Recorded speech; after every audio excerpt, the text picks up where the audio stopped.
দেখো বন্ধুরা, অনুষ্কা কি খাচ্ছে দেখি। অনুষ্কা, তুমি কি খাচ্ছ সোনা? অনুষ্কা, ও অনুষ্কা আবার খাওয়ার সময় কথা বলে না।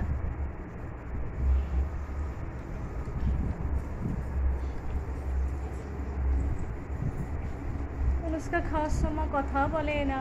দেখি অনুষ্কার বুনুরা কথা বলে নাকি। এই যে অনুষ্কার একটা বুনি বসে রয়েছে। ঐশী বুনি, তুমি কি খাচ্ছ?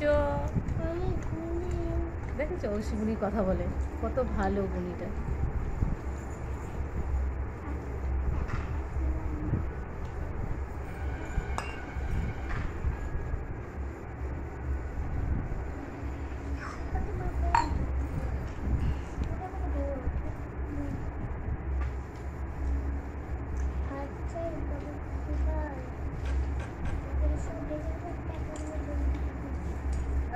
রেডি করে আছে খাওয়ার।